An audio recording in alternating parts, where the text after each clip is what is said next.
All right there, everyone. Austria shuts down mosques and expels dozens of foreign-funded imams in a display of renewed national sovereignty. That's what we'll be talking about on today's video. Well, it does appear that Austria is, in fact, taking back their nation one step at a time. And this one is a particularly impressive step. Austria will be closing down 7 mosques and expelling 60 Turkish-funded imams as part of a crackdown on Islamic extremism within the borders of their nation.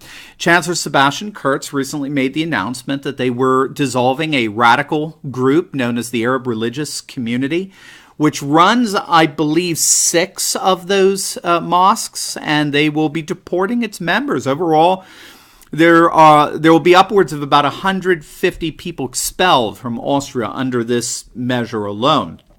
In fact, one of the mosques, I believe this one was in Vienna, the worshippers showed up on Friday, Islam's holy day, and there was a sign on the front door that just said closed. This place is now officially out of business. It's done. Austria is not fooling around here anymore.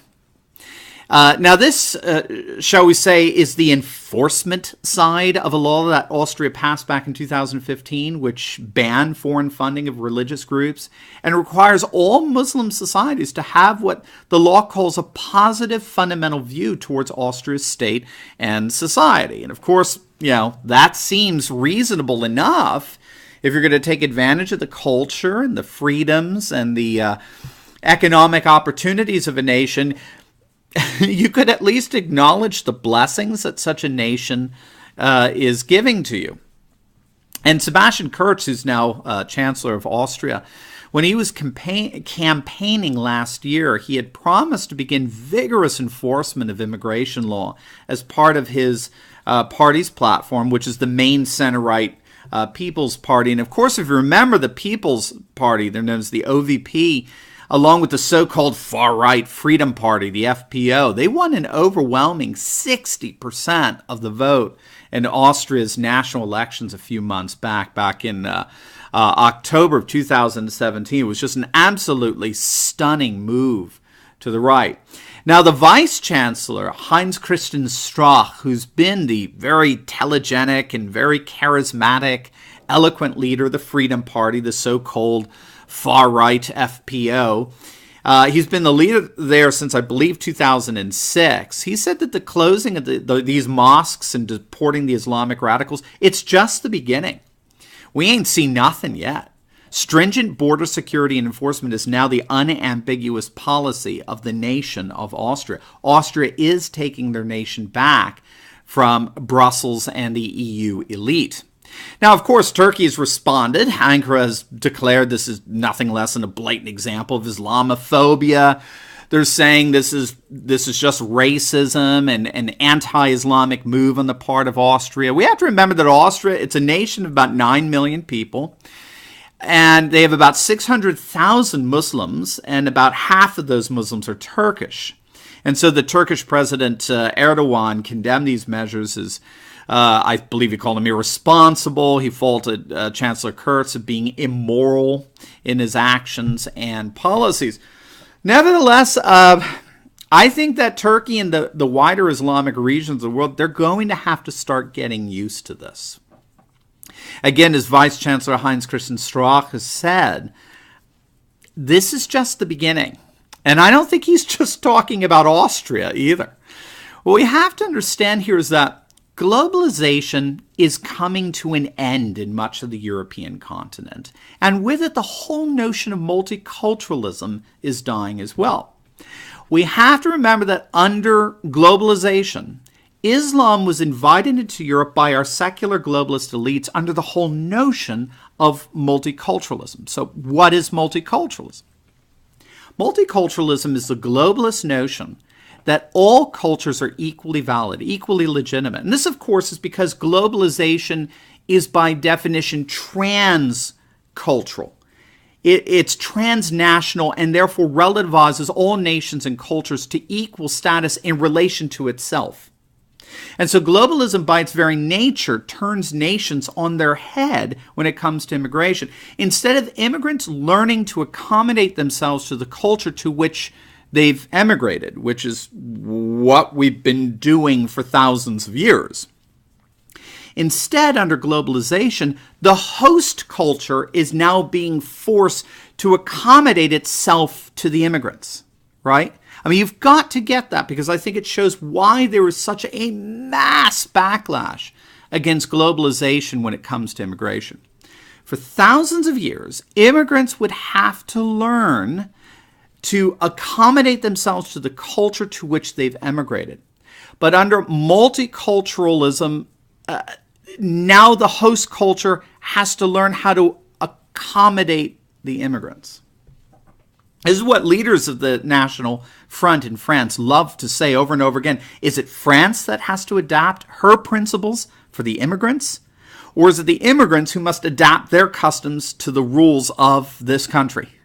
Right? And so in light of this, what is Austria doing here?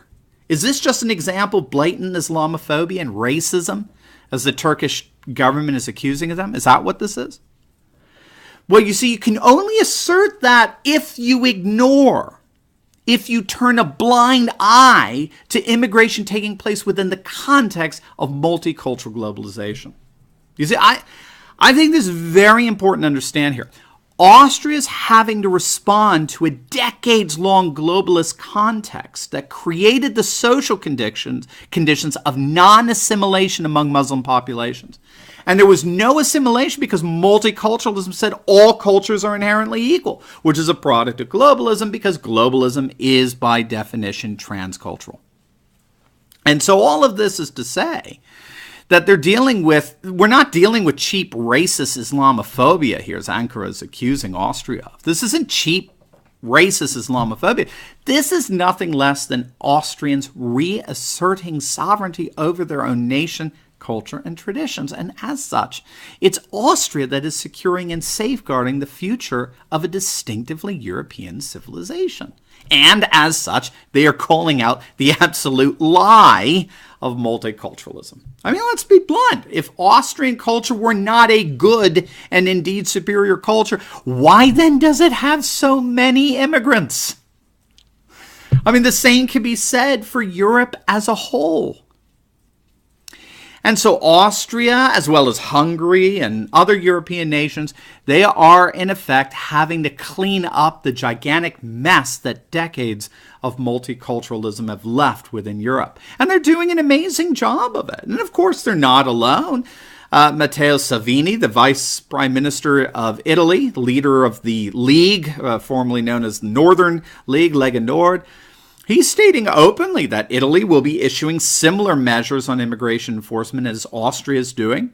Of course, Geert Wilders of the Dutch Party for Freedom has made the extended argument that Islam is intrinsically and innately unfit for Western civilization because it's philosophically opposed to post-Enlightenment and democratic categories of thought and governance. Switzerland, back in 2009, passed a referendum to alter their constitution so as to ban the construction of all minarets within their nation. And we often forget that that referendum passed by 60% of the vote. Pretty overwhelming margin. The National Front in France has called for a similar nationwide ban on minaret construction. Now, of course, Austria has a special place in all this, historically, that is, with the 17th century Battle of Vienna and the Ottoman attacks there. So we have to understand that, against the historical backdrop of very real, very violent hostility towards European civilization by Islamic soldiers, there is this general sentiment that what they once tried to do with swords, Islamic societies are now doing with immigration. And the globalist devoted EU is letting them do it precisely under the guise of multiculturalism. Well, no more. Austria has begun taking their nation back, reasserting sovereignty over their borders, their customs, their traditions, their culture. And as such, they are joining, indeed, in many ways, they are leading an ever-growing coalition of nations dedicated to protecting, preserving, and indeed perpetuating a renewed and revitalized European civilization.